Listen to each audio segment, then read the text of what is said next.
గురుభ్యో నమః. నా క్రిందటి వీడియోలో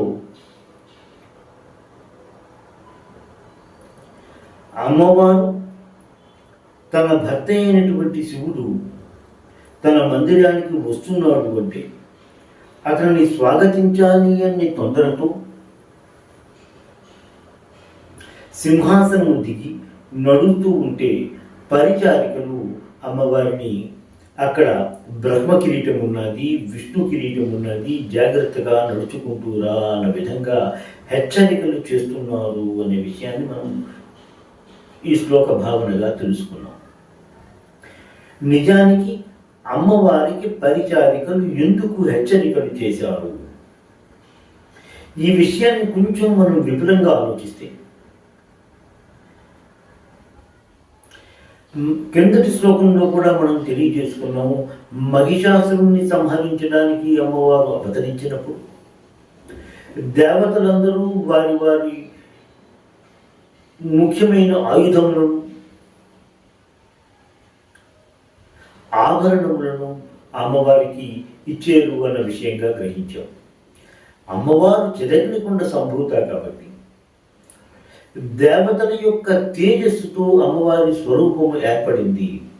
అలా కాకుండా అమ్మవారి శరీరములు కొన్ని భాగాలలో ఆ దేవతల యొక్క తేజస్సు నిండి ఉన్నది అన్న విషయంగా మనకి తెలిసిన విషయమే. దుర్గా సప్తశతిలో బ్రహ్మణ తేజస పాదౌ తదాంగల్యోక్క తేజస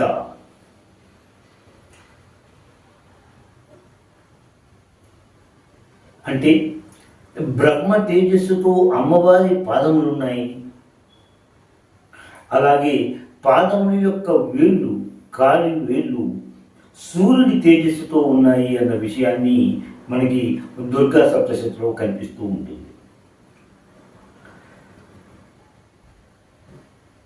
కిరీటములు అంటే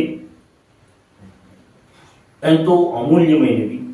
వారి ప్రతిభకు, వారి యొక్క గౌరవ మర్యాదలకి చిహ్నంగా కనిపిస్తూ ఉంటాయి. మనము భారతంలో కూడా చూస్తూ ఉంటాము. ధర్మరాజు పాచికలలో తన తమ్ముళ్ళను ఓడిపోయినప్పుడు వాళ్ళు ఒక్కొక్క తమ్ముడిని ఓడిపోతుంటే వారు తమ శిరస్త్రాలను తీసుకుని వచ్చి ఆ రాజుగారి పాదముల దగ్గర పెట్టడం చూస్తున్నాం. అంటే ఆ శిరస్త్రానం అతని పాదముల దగ్గర పెట్టారు అంటే వారి శిరస్సును ఆ పాదాల దగ్గర పెట్టినట్టే, దానిని తాను సమర్పించుకున్నట్టుగానే ఉంటుంది. అంతటి విలువ అయితే ఆ కిరీటములకు ఉంటూ ఉంటుంది.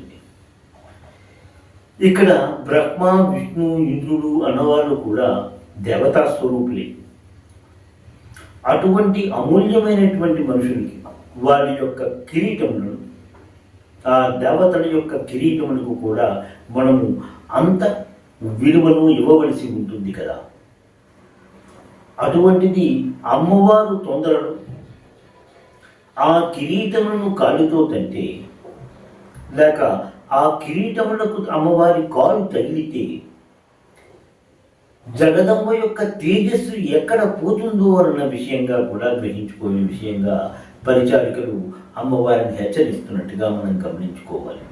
ఎందుకంటే పాదములు బ్రహ్మ తేజస్సుతో ఏర్పడ్డాయి, అక్కడ ఉన్నది బ్రహ్మ కిరీటం. అందుకని దీన్ని ఎంతో జాగ్రత్తగా వ్యవహరించమని, అమ్మవారి తేజస్సుకే భంగము కలుగుతుందేమో అన్న విషయంలో ఆ పరిచారికలు అమ్మవారిని హెచ్చరిక చేస్తున్నట్టుగా కూడా మనం గ్రహించుకోవాలి. అంతేకాకుండా ఈ శ్లోకంలో అంతర్లీనంగా కొన్ని యోగపరమైన రహస్యాలు చెప్పినట్టుగా కూడా మనం గ్రహించుకుంటాం. ఈ శ్లోకంలో ముఖ్యంగా కనిపిస్తున్నది ఏంటి? అమ్మవారు తన సింహాసనం నుండి లేచి శివుడి దగ్గరకు వెళ్ళడానికి ప్రయత్నం చేశారు, లేక శివుడి దగ్గరికి వెళ్తున్నారు. అంతే కదండి.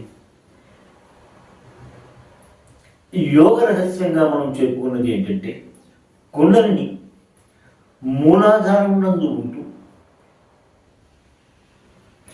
లేచి సహస్రారంలో ఉన్న శివుణ్ణి చేరుకుంటుంది అన్నాం. ఈ రహస్యాన్ని తెలుపుతూ మధ్యలో బ్రహ్మగ్రంథి విష్ణు గ్రంథి ఉన్నాయి అన్న విధంగా తెలుపుతూ బ్రహ్మ యొక్క కిరీటము విష్ణు యొక్క కిరీటముల గురించి చెప్పారు. ఈ లేచి వెళుతున్నది ఎక్కడ జారిపోతుందో అన్న విషయంగా స్ఖలసి, నువ్వు జారిపోతావేమో, నువ్వు జాగ్రత్తగా ఉండు అని హెచ్చరికలు చేస్తూ ఉండే విధంగా బ్రహ్మగ్రంథి విష్ణు గ్రంథులను దాటడము కష్టము, అవి కఠినముగా ఉంటాయి, వాటిని దాటుకుని శివుణ్ణి చేరుకోండి, మీరు సహస్రారాన్ని చేరుకోండి అన్న విషయంగా కూడా ఇక్కడ యోగపరంగా అంతర్లీనంగా తెలియజేసినట్టుగా కూడా మనం గ్రహించుకోవాలి.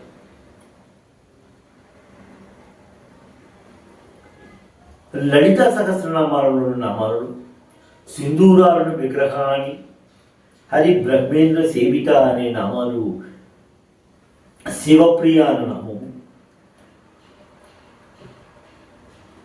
ఈ శ్లోక భావానికి అన్వయించుకోవచ్చు. ఈ శ్లోకమునకు యంత్రముగా ఒక షట్కోణంలో నిర్మించుకొని ఈ షట్కోణము బయట 6 కోణముల బయట కూడా 6 త్రిశూలములను నిర్మించుకొని క్లీం అనే బీజాక్షరాన్ని లిఖించుకొని ఈ యంత్రమును బంగారు రేఖపైన కానీ రాగి రేఖపైన కానీ లిఖింపజేసుకొని ఆ యంత్రమును 15 రోజులు పూజిస్తూ ప్రతిదినము ఈ శ్లోకమును 1000 పర్యాయములు పారాయణ చేసి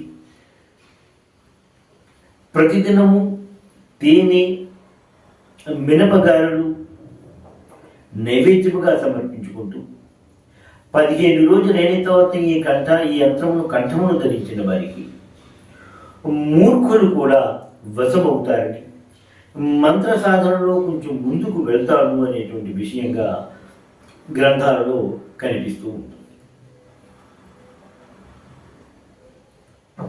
ఈ శ్లోక భావం విపుల భావం తెలియజేసుకోవడం ఇంతటితో సమాప్తమైనది. మరొక శ్లోక విపుల భావనతో మరొక వీడియోతో నేను మీ ముందుకు వస్తాను. శ్రీ మాత్రే నమః. స్వస్తి. ఎంతో అధ్యయనం చేసి మీకు అందిస్తున్న ఈ వీడియోలను ఆదరిస్తారని భావిస్తున్నాము.